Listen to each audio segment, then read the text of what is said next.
Hello, my name's John Miller and I'm one of the International Development Managers here at AVASK Accounting and Business Consultancy. Today I'm joined by Frederick. Frederick is one of our customs and international trade consultants and he's an expert in the field that we're going to be talking about today. Now, many people will recognise that during the year there are key holiday periods. In fact, as we are recording this, we're entering one of the key holiday periods. We're coming up to Christmas and then of course we're straight into the Chinese New Year. Freddie, we all probably recognise a pattern for the year. What other holiday periods or key international sales periods do sellers need to think about when they're planning their stock? Yeah, I think you highlighted some key points here. It's not only Christmas and Chinese New Year's you have to look out for. It can come in many forms, like the Black Friday deals, sure. Or in Germany the Tag der Deutschen Einheit, anything like that. Yeah. Can influence product sourcing options or logistics in general. Sure, right? Sure. And I guess, you know, after the Chinese New Year, which is the January period, then we're into Valentine's. As you say, there are certain national days. I found out about one recently, which apparently is called Double 11. And this is a big sales time in China where it originally grew out of single people and a really interesting way of shopping specifically for that. So yeah, I guess there are quite a few different ones that come up through the year. Now, we do know that it's vital that clients of ours or all e-commerce sellers have got stock available for these key and peak periods. I know today you're going to be giving us some insight into what clients can do to prepare themselves well for these key peak periods during the year. So I wonder if we can just start off by talking about maybe some of the sourcing options that our clients have and what information we've gleaned from them about what works best. Yeah, I think if we're looking at product sourcing, it can come in multiple forms, right? So businesses are structured in certain ways due to the nature of their products. You've got some instances in which what I like to call them sort of low risk in terms of these events that are occurring at the moment.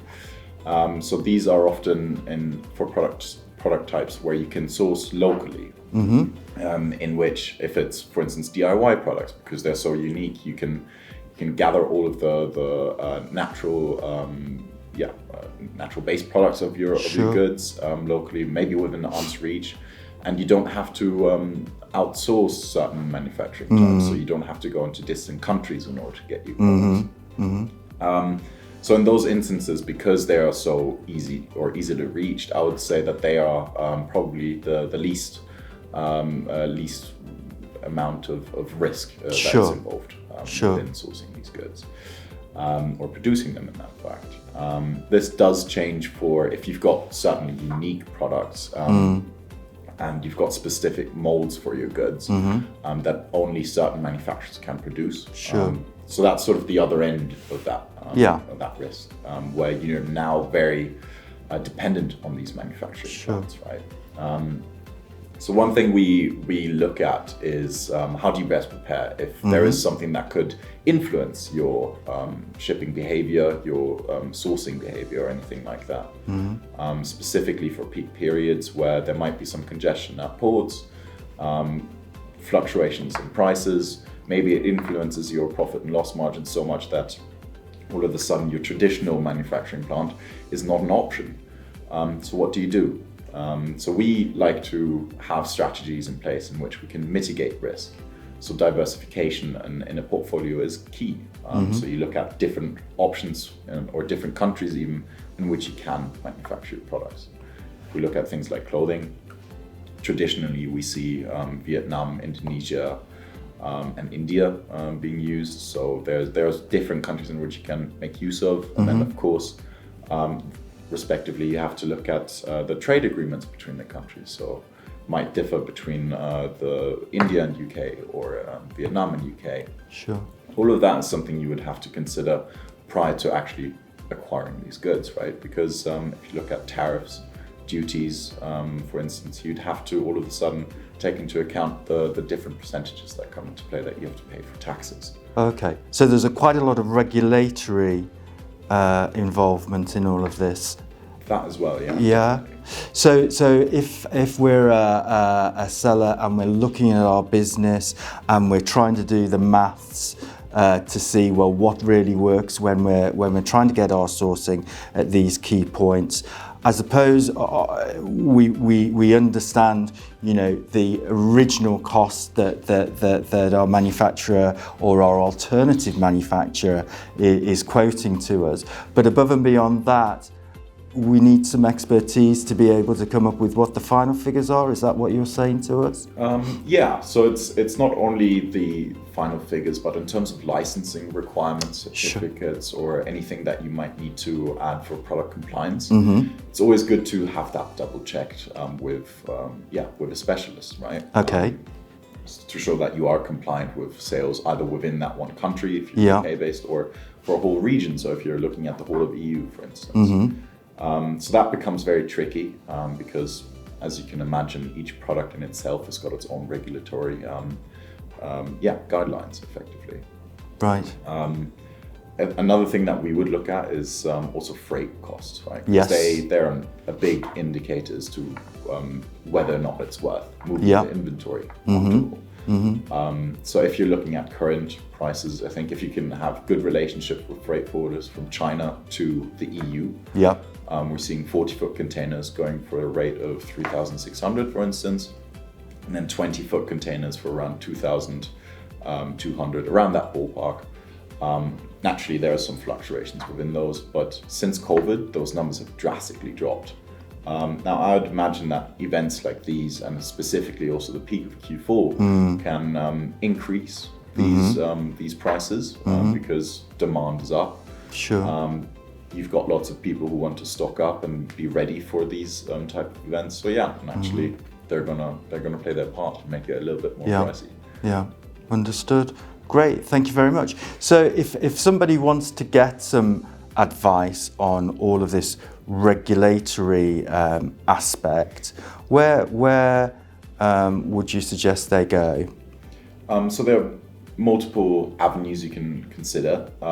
First off, of course, getting in touch with us would be one of them. So with our standard inquiries at avaskgroup.com mailbox, we can then, depending on what your requirements are, right? So if it's VAT related, if it's customs related, if it's accountancy or whatever it may be,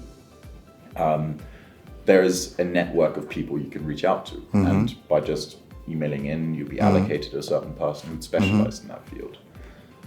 Further to that, if it's maybe not something we help directly with, it's definitely, we've got a portfolio of partners as well who help, right? So if it's product sourcing, wanting to explore avenues of having backup options, then we can contact them with our partners, such as Signify or anyone really, who specialize in finding these different manufacturers, doing their due diligence, and then writing up reports and comparing prices.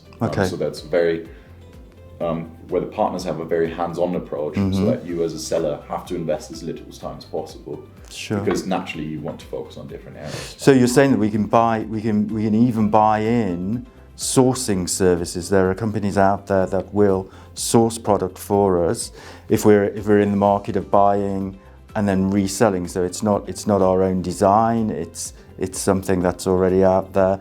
You're saying that we can actually buy in the services, and then we don't have to go to the trade shows ourselves to search for products. We don't have to do a whole lot of internet shopping. You can actually outsource this kind of activity? Absolutely. I mean, in most cases, visiting trade shows yourself is really to get to know the manufacturer, right? To build up a personal relationship. You can even do like these entrepreneurial travel groups or clubs even, where you then go to different countries as a whole group to explore different manufacturers together. So it's a social aspect in the end of the day. That's really why you do it. It has its benefits to it and its drawbacks as well. But if you prefer to not do that, and if you just think, I'm happy with someone else doing their part and knowing that you'll be in good hands, then yeah, absolutely, have it outsourced. Right. It really just does depend on your business structure. If you're looking to build a more a relationship that has longevity, and the one where you really understand how the product is produced yourself, for whichever reason, then yeah, do it yourself. Go explore these options and visit the manufacturers yourself.